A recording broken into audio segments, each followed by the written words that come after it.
नमस्कार, स्वागत है आपका हमारे खास कार्यक्रम सदन दिन भर में और मैं हूं आपके साथ अर्चना मिश्रा। संसद के बजट सत्र के दूसरे चरण का आज दूसरा दिन था। लोकसभा में जहां वर्ष 2025-26 के लिए अनुदान की अनुपूरक मांगों पर चर्चा हुई, वहीं राज्यसभा में शिक्षा मंत्रालय के कामकाज पर चर्चा की गई। इसके साथ ही कई विधायी कामकाज भी हुए। तो बुलेटिन में अगले आधे घंटे में देखेंगे संसद के दोनों सदनों में आज क्या कुछ खास रहा। लेकिन सबसे पहले नजर सुर्खियों पर। लोकसभा में वर्ष 2025-26 के लिए अनुदान की अनुपूरक मांगों और मणिपुर के लिए अनुदान मांगों पर चर्चा। वित्त मंत्री निर्मला सीतारमण ने दिया चर्चा का जवाब। अर्थव्यवस्था में रफ्तार और पूर्वोत्तर में अभूतपूर्व विकास का किया दावा। विपक्ष ने मणिपुर के हालात पर सरकार को घेरा।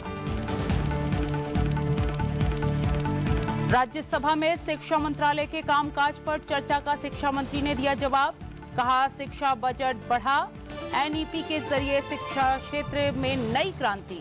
क्षेत्रीय भाषा में तकनीकी शिक्षा अनुसंधान और कौशल विकास को मिल रहा बढ़ावा। विपक्ष ने सरकार की मंशा पर उठाया सवाल। प्रधानमंत्री सूर्य घर बिजली योजना से 25 वर्षों में हर परिवार को 15 लाख रुपए का होगा लाभ। राज्यसभा में नवीन और नवीकरणीय ऊर्जा मंत्री प्रहलाद जोशी का जवाब। स्वास्थ्य मंत्री ने बताया, देश के सभी जिलों में कैंसर डे केयर सेंटर शुरू करने का लक्ष्य।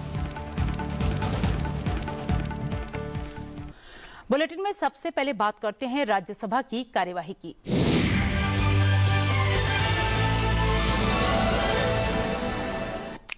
विपक्षी सदस्यों ने मतदाताओं की डुप्लीकेट ईपीआईसी संख्या, परिसीमन प्रक्रिया समेत कई मुद्दों को लेकर राज्यसभा में अवरोध किया, जिसके कारण शून्यकाल की कार्यवाही बाधित हुई और सदन की कार्यवाही दोपहर 12 बजे तक के लिए स्थगित करनी पड़ी।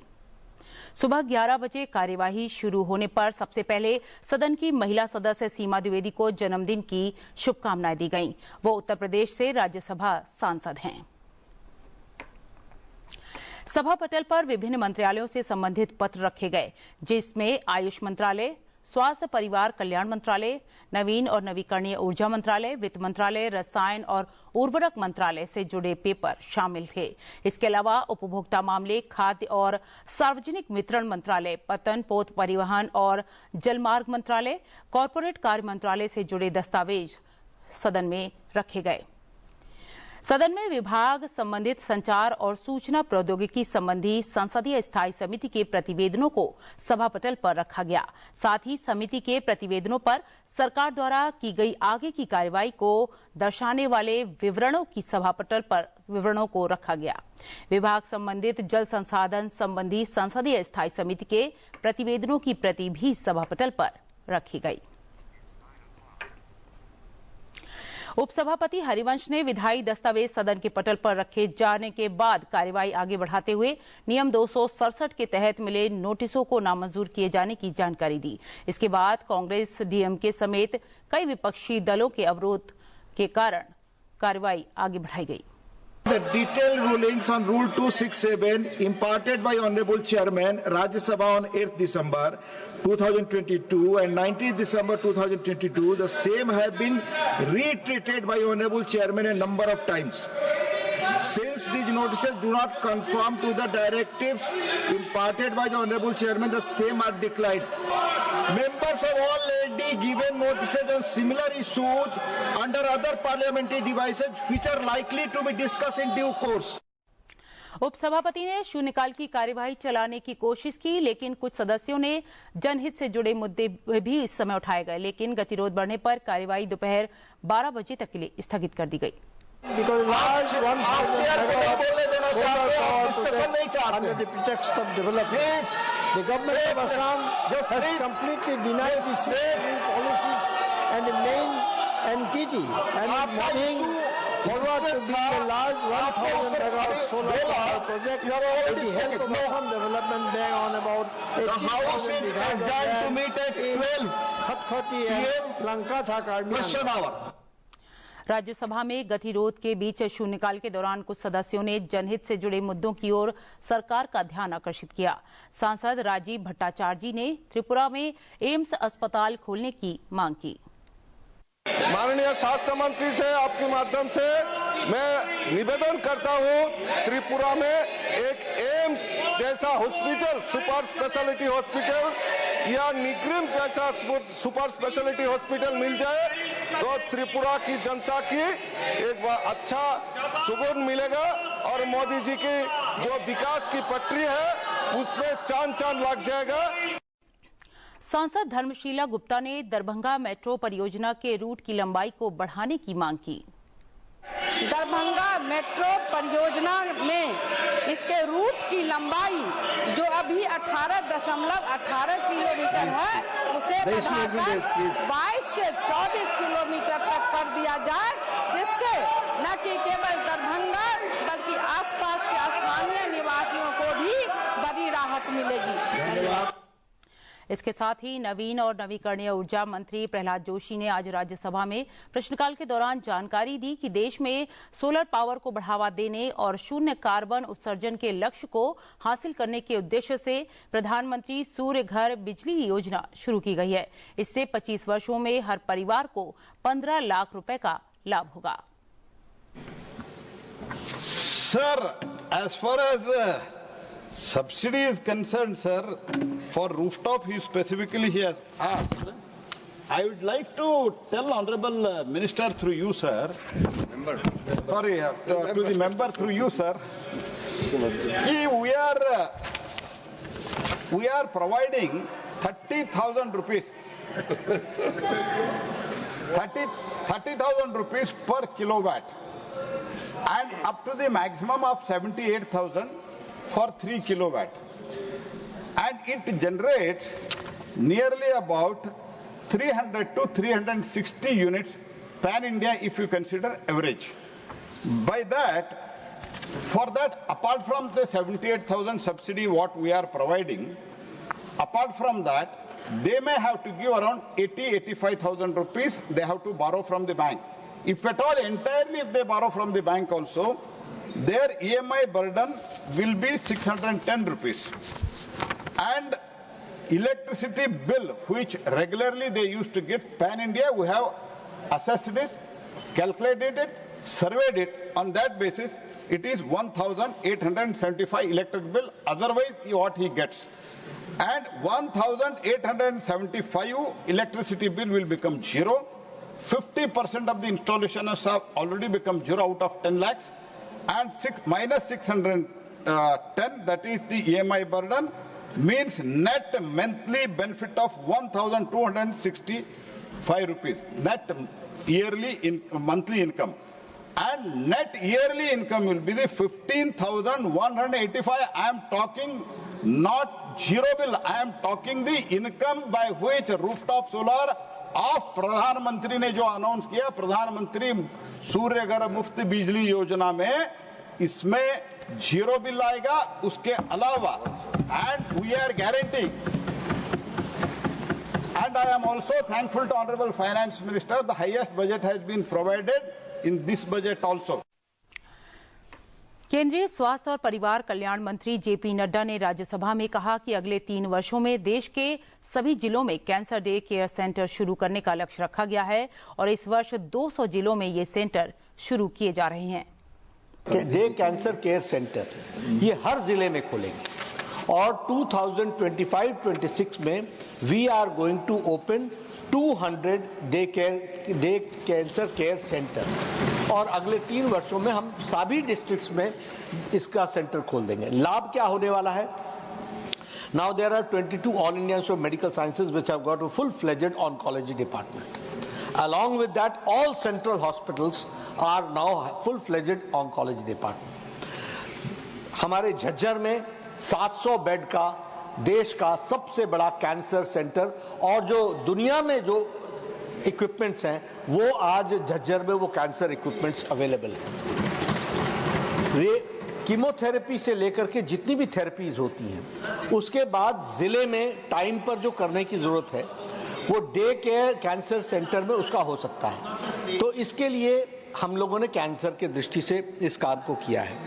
एक जो प्रश्न आपने बीएचयू के बारे में पूछा वो भी मैं आपको अवगत कराना चाहता हूं कि पूर्वांचल में सबसे पहले तो गोरखपुर में all India institute of medical sciences खोला गया है और मुझे खुशी है कि उसकी ओपीडी और आईपीडी practically full है.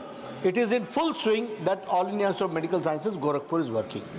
लेकिन BHU में वहाँ एक सेंटिमेंट, और वो बहुत सही सेंटिमेंट है, कि BHU के कैंपस में हम कोई अलग से all India institute of medical sciences नहीं कर सकते हैं.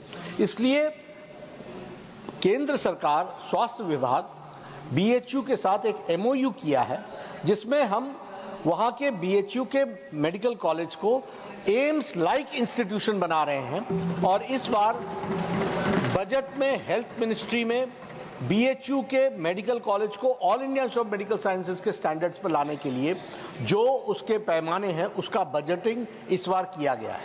और अब SFC वहाँ के लोग करेंगे, वो जो फाइनेंस कमेटी वहाँ की बनाएगी उसके अनुसार हम उसको आगे बढ़ाएंगे. इसके साथ ही वित्त राज्य मंत्री पंकज चौधरी ने राज्यसभा में प्रश्नकाल के दौरान कहा कि देश में पिछले 3 वर्षों में औसत महंगाई दर 5.6% रही है, जबकि बेंचमार्क 6% का है. इन्फ्लेशन अगर देखें तो औसतन 5.6% रहा है, जो कि बेंचमार्क 6 है उससे कम रहा है. और अगर 24-25 का भी रिटेल इन्फ्लेशन देखें तो 4.9% रहा है. जहां तक अगर इन्फ्लेशन का सवाल है, अगर आप देखें तो इसके पहले जब 4 से 14 तक की सरकारें थीं, उस समय डबल डिजिट में इन्फ्लेशन हुआ करता था और एवरेज जो आता था 8.1% आता था. कि जो हमारी मुद्रास्फीति है, अगर हाल में 25 में देखें तो 4.9% है, जो कि RBI की जो RBI द्वारा तय किया जाता है 4 ± 2, उससे कहीं ना कहीं नीचे ही रही है. जहां तक अगर देखें तो बीच में मौसम और सप्लाई चेन के बाधा के कारण कभी कभी कुछ खाद्य पदार्थों की कीमतों में प्रभाव पड़ता है, लेकिन उसके लिए भी भारत सरकार लगातार कि आम गरीब के ऊपर बोझ ना पड़े, उस समय भी हमारी सरकार निगरानी रखती है और बफर स्टॉक बना करके हम रखते हैं. साथ में व्यापार नीतियों के माध्यम से उपलब्धता सुनिश्चित कराते हैं. साथ में जो स्टॉक सीमा का निर्धारण होता है कि उसकी ब्लैक मार्केटिंग ना हो, उसके निगरान रखा जाता है. चावल, गेहूं, दाल, चना, मसूर, मूंग आदि के भारत ब्रांड के माध्यम से सस्ते दामों पे लोगों के बीच में उपलब्ध कराया जाता है. केंद्रीय शिक्षा मंत्रालय के कामकाज पर राज्यसभा में चर्चा हुई. केंद्रीय शिक्षा मंत्री धर्मेंद्र प्रधान ने चर्चा का जवाब दिया.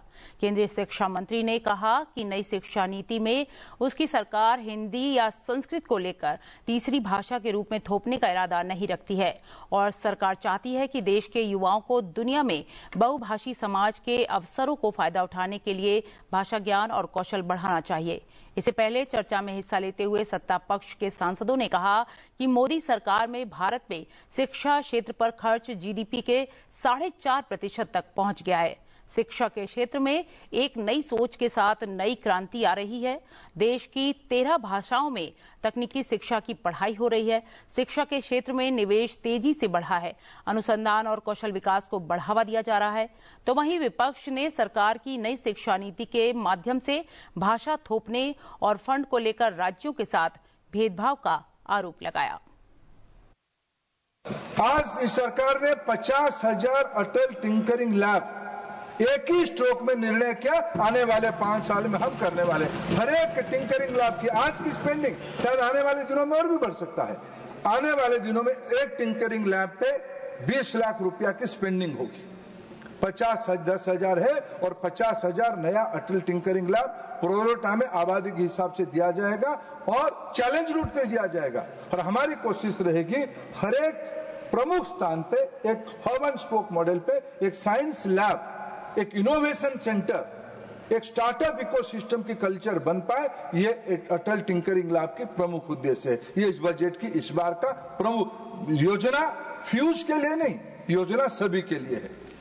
हमारी एक दृष्टिकोण है भारत की सभ्यता को कैसे देखना. इस देश की जनता ने हमें स्वीकृति दिया है. हम उस सारे मुद्दे को लेकर जनता के पास गए थे. एक बार नहीं 3 बार गए हैं. जनता ने हमें आशीर्वाद दिया है. हम किसी भी विषय किसी के ऊपर लादना नहीं चाहेंगे, लेकिन भारतीयता के ऊपर हमारी एक नाज है. भारतीय भाषाओं के ऊपर हमारी नाज है. इसलिए इस बार की बजट में भारतीय भाषा पुस्तक योजना, भारत में 22 शेड्यूल लैंग्वेज है, 22 शेड्यूल लैंग्वेज है, उसके ऊपर इंग्लिश भी है 23. भारत की 22 शेड्यूल लैंग्वेज में कम से कम 1000 पाठ्यपुस्तक 22 भाषाओं में। आज हमारे देश में नौजवानों को, अभी की एग्जिस्टिंग वर्कफोर्स को ग्लोबल स्टैंडर्ड तक ले आने के लिए हमें इन्वेस्ट करना पड़ेगा, हमको प्राथमिकता देना पड़ेगी हमारी इमर्जिंग टेक्नोलॉजी पे।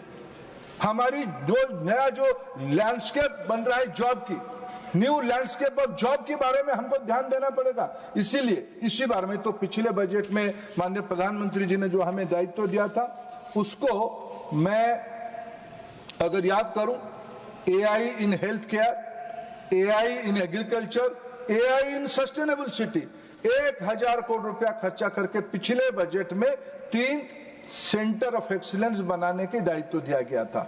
इस बार AI फॉर एजुकेशन 500 करोड़ रुपया की एक दायित्व अनुदान इस बार सरकार ने। IIT, IIM, IIMS की संख्या बढ़ाई गई। भारत में 23 विश्वविद्यालय से बने जो संस्थान ऑफ क्वालिटी एमिनेंस के संस्थान है, वो 23 तरह से बनाए गए। डिजिटल विश्वविद्यालय की स्थापना की गई। आज के युग के अनुरूप स्टार्टअप इंडिया और कौशल विकास का काम किया गया। ये नई शिक्षा नीति के अंतर्गत उच्च शिक्षा के लिए किया गया। इंजीनियरिंग का 13 क्षेत्रीय भाषाओं में पहली बार इंजीनियरिंग की स्थापना हुई। आज विश्व में हमारे बच्चे फॉरेन एक्सचेंज खर्चा करके, माँ बाप की लाखों करोड़ों की पैसा खर्चा करके वहां जाके शिक्षा प्राप्त करते हैं, और बहुत सारे आते भी हैं वापस, बहुत सारे वहां रह जाते हैं। तो वही उच्च शिक्षा की प्रणाली विदेश की यूनिवर्सिटीज के साथ चाहे टाई अप करिए, चाहे उस तरह से यूनिवर्सिटीज हमारे यहाँ तैयार करिए, पर हमारे यहाँ शिक्षा बाहर जाकर प्राप्त करने के बजाय भीतर से ही हमको मिल जाए, तो ये हमारे लिए एक बहुत बड़ी उपलब्धि होगी। अब बात करते हैं लोकसभा की कार्यवाही की।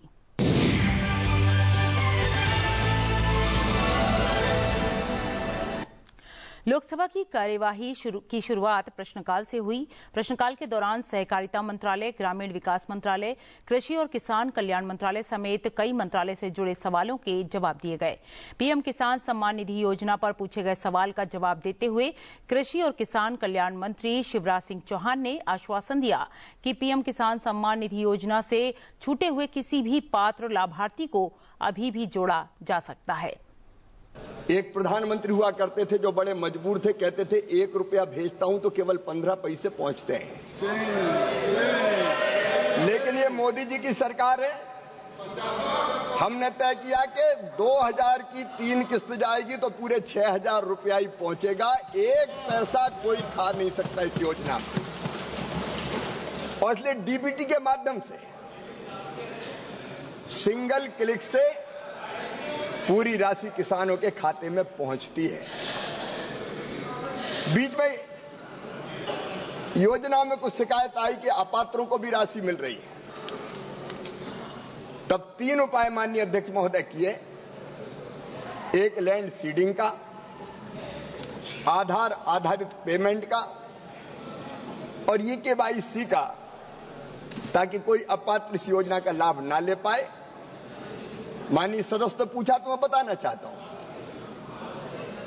हर पात्र किसान को इसका लाभ मिले, इसके लिए हम राज्य सरकारों के सहयोग से ही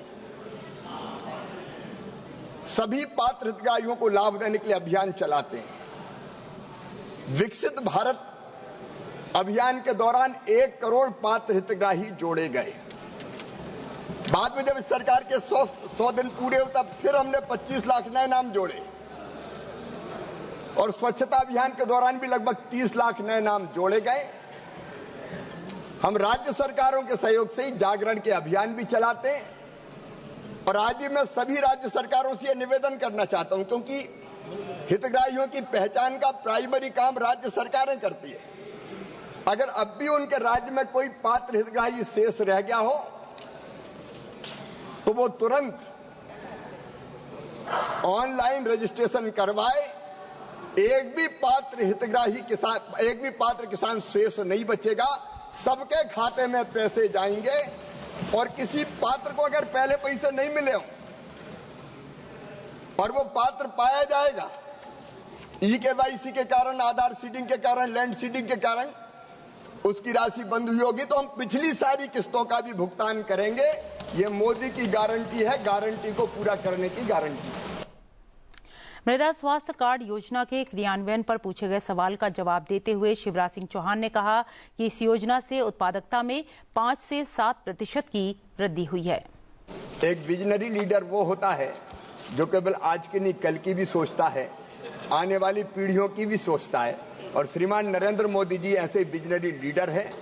उन्होंने खाद के असंतुलित और अत्यधिक प्रयोग के कारण और बिना ये देखे कि जमीन में कौन कौन से तत्व है, किसान खाद डालता है जब पता ही नहीं रहता कि जमीन में किस पोषक तत्व की जरूरत है, और खाद डालता है तो कई बार पैसा भी ज्यादा खर्च होता है और कई बार उसके कारण नुकसान भी होता है। इसलिए उन्होंने तय किया कि सॉइल हेल्थ कार्ड बनाया जाएगा।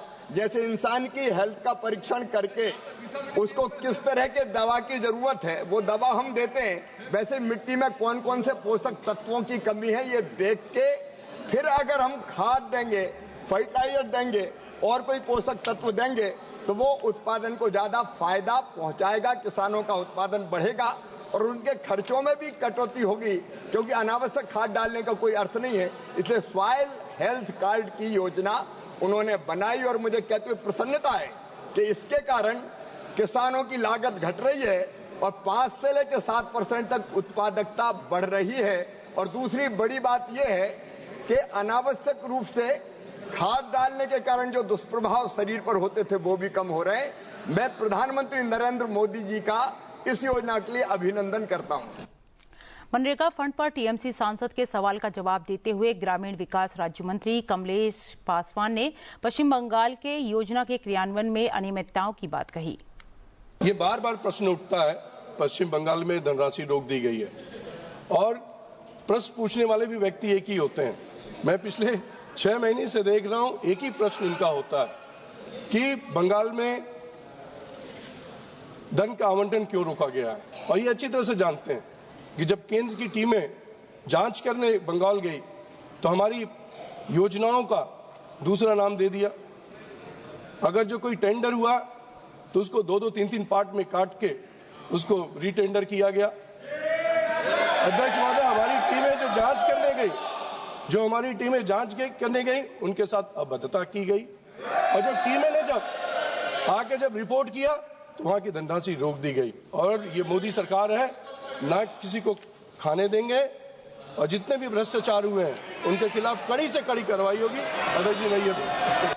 लोकसभा में शून्यकाल से पहले विभिन्न मंत्रालयों से संबंधित पत्र और विभाग संबंधी स्थायी समिति के प्रतिवेदन सदन के पटल पर रखे गए। लोकसभा के पटल पर विभिन्न मंत्रालयों से संबंधित पत्र रखे गए, जिनमें वाणिज्य और उद्योग मंत्रालय, कृषि और किसान कल्याण मंत्रालय, गृह मंत्रालय से जुड़े पत्र शामिल थे। 10 मार्च 2025 को सभा में प्रस्तुत सभा की बैठकों के सदस्यों की अनुपस्थिति संबंधी समिति के पहले प्रतिवेदन में शामिल सिफारिशों के बारे में सभा की अनुमति प्राप्त की। संचार और सूचना प्रौद्योगिकी संबंधी स्थायी समिति 2024-25 के प्रतिवेदनों को प्रस्तुत किया गया। इसके साथ ही प्रतिवेदनों पर सरकार द्वारा की गई आगे की कार्रवाई को दर्शाने वाले विवरणों को सभा पटल पर रखा गया। जल संसाधन संबंधी स्थायी समिति के प्रतिवेदनों की प्रति प्रस्तुत की गई। वाणिज्य और उद्योग राज्य मंत्री जितिन प्रसाद वाणिज्य संबंधी संसदीय स्थायी समिति के 187वें प्रतिवेदन में शामिल सिफारिशों के कार्यान्वयन की स्थिति के बारे में उन्होंने जानकारी दी। 10 मार्च 2025 को सभा में प्रस्तुत कार्य मंत्रणा समिति के 7वें प्रतिवेदन पर सभा की सहमति का प्रस्ताव किया गया। लोकसभा में आज शून्यकाल में सदस्यों ने अत्यावश्यक सार्वजनिक महत्व के मामले उठाए, जिनमें कई मामले रखे गए। कपिल वस्तु जहां 29 वर्ष तक गौतम बुद्ध रहे हों, और सभापति जी सुन लीजिए कि सम्राट अशोक के शिलालेखों में भी इसका उल्लेख है। फैंसांग फाइहान की यात्राओं में इसका उल्लेख है कि कपिल वस्तु एक गौतम बुद्ध के उस आध्यात्मिक केंद्र और बौद्ध धर्म के उस केंद्र के रूप में एक सेंटर था और आज उसके विकास की जरूरत है। और जहां पे मैं आपके माध्यम से चाहता हूं कि सरकार की तरफ से कि पूरी दुनिया के जब बौद्ध धर्म के लोग मानने वाले लोग सारनाथ, बोधगया, कुशीनगर, कपिलवस्तु आते हैं, कपिलवस्तु को आज कॉरिडोर के रूप में विकसित करेंगे। हमारी सरकार की सराहना करना चाहती हूं कि उन्होंने जो सौभाग्य योजना है, दीनदयाल उपाध्याय ग्राम ज्योति योजना के द्वारा जो है समस्त भारत में खासकर रूरल एरिया में जो इलेक्ट्रिफिकेशन की है, विद्युतीकरण किया है, वो अत्यधिक उनका जो नेतृत्व है बहुत ही सराहनीय है। लेकिन साथ ही मैं उनका ध्यान जो है आकर्षित करना चाहती हूँ। हमारे मंडी में जो मेरी ऐसी कई विधानसभाएं हैं जहाँ पे बहुत ही हाई एल्टीट्यूड के बहुत ज़्यादा क्षेत्र हैं, छोटे छोटे गाँव हैं जहाँ पे इतनी बर्फबारी होती है, बहुत ही एक्सट्रीम वेदर रहता है और वहाँ पर जो पूरी पावर ट्रांसमिशन इंफ्रास्ट्रक्चर है बहुत ही पुअर है। उसके साथ ही ट्रांसफॉर्मर्स बार बार कोलैप्स करते रहते हैं और उसके कारण वहाँ पे वोल्टेज भी बहुत लो रहता है। थोड़ी बर्फबारी होती है या बारिश होती है सर, बहुत लंबे लंबे पावर कट्स लगते हैं। उनकी वजह से जो है लोगों का पूरा जीवन जो है ठप हो जाता है। कई बार तो कई हफ्तों तक बिजली नहीं रहती है। छोटे छोटे व्यवसाय जो हैं वो ठप हो जाते हैं। और ऐसी एक नहीं, सिराज, बंजार, आनी, कुल्लू जैसी बहुत सारी विधानसभाएं हैं। तो महोदय जी, मैं जो है हमारी पावर मिनिस्ट्री हो गई, जो हिमाचल प्रदेश इलेक्ट्रिसिटी बोर्ड हो गया, उनसे मैं ये बहुत ही विनम्र अनुग्रह करती हूँ कि वहाँ पे जल्दी जल्दी जो है 100% इलेक्ट्रिफिकेशन की जाएगी। इन एरियाज में पार्शियल इलेक्ट्रिफिकेशन है और उसके साथ ही जो है दे शुड ऑल्सो स्ट्रेंथन जो पावर डिस्ट्रीब्यूशन जो उनका इंफ्रास्ट्रक्चर नेटवर्क है, they should definitely strengthen that. बढ़ते हैं अगली खबर की ओर। लोकसभा में आज कांग्रेस और अन्य विपक्षी दलों के विरोध के बीच सरकार ने आप्रवास और विदेशियों विषयक विधेयक 2025 को पेश किया। विपक्ष इसे विचार के लिए दोनों सदनों की संयुक्त समिति को भेजने की मांग कर रहा था। प्रश्नकाल के बाद आसन की अनुमति से गृह राज्य मंत्री नित्यानंद राय ने यह विधेयक पेश करने का प्रस्ताव रखा। नंबर 13 श्री नित्यानंद राय जी। महोदय, मैं माननीय गृह मंत्री श्री अमित शाह जी की ओर से प्रस्ताव करता हूं कि भारत में प्रवेश करने वाले और उससे निकास करने वाले व्यक्तियों की बाबत पासपोर्ट या अन्य यात्रा दस्तावेजों की अपेक्षा का उपबंध करने के लिए केंद्रीय सरकार को कतिपय शक्तियां प्रदान करने और वीजा तथा रजिस्ट्रीकरण की अपेक्षा सहित विदेशियों से संबंधित मामलों को भी नियमित करने के लिए तथा उनसे संसक्त या उनसे अनुषंगिक विषयों का उपबंध करने वाले विधेयक को पुनः स्थापित करने की अनुमति दी जाए। लोकसभा में अनुदानों की अनुपूरक मांगों और वर्ष 2025-26 के लिए मणिपुर राज्य के लिए अनुदानों की अनुपूरक मांग पर चर्चा हुई, जिसका वित्त मंत्री निर्मला सीतारमण ने जवाब दिया। विपक्ष ने सरकार पर मणिपुर और पूर्वोत्तर राज्यों के प्रति उदासीन रवैया अपनाने का आरोप लगाया, तो वहीं सत्ता पक्ष ने कहा कि मणिपुर ही नहीं पूरे पूर्वोत्तर क्षेत्र पर एनडीए सरकार का फोकस है, जिसके कारण वहां अभूतपूर्व तरीके से विकास के काम हो रहे हैं। लोग इसका लाभ उठा रहे हैं। What is more important is advance redemption of high cost loans, buyback of the G6. For that 85,159 crores. Essentially, we are removing the high cost debt from our shoulders by advance redemption in those debts. So it's already gone out. The paying for high cost loans has already happened.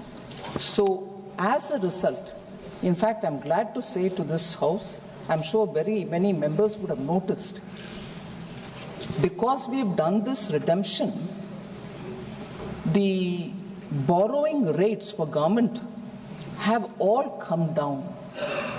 It can be noticed that if market borrowings were to be taken care of, the Government of India borrowings have come down, and I'm sure as a result, when states go to the market to raise their bonds, their rates also will be far lesser. 22,000 square kilometre का मणिपुर है, 38 लाख लोग रहता है। मणिपुर में चोराचांदपुर कहाँ है, इंफॉल कहाँ है, कितना डिस्टेंस है, कितना नेशनल हाईवे है, मणिपुर में पहला रेलवे स्टेशन किसने बनाया है, मैं मणिपुर को इतने कम्युनिकेशन के साथ किसने जोड़ा है, मणिपुर के 3 नेशनल हाईवे को किसने बनाया है, चौरा-चांदपुर का पहला नेशनल हाईवे वो किसने बनाया है? इस सब का जवाब कांग्रेस के पास है क्या? मणिपुर में लंबे समय कांग्रेस का सरकार है। चौरा-चांदपुर में जो कुकीस एरिया है, एक नेशनल हाईवे माननीय अध्यक्ष जी नहीं रहे, वो भी नितिन गडकरी जी को जाके ही खड़ा होके करना पड़ा। हाईवे का चेहरा हमारे ट्राइबल लोग नहीं देख पा रहे थे चौरा-चांदपुर में। भारत एक ऐसे विकास का मॉडल प्रस्तुत कर रहा है जो पूरे विश्व के लिए स्मरणीय है।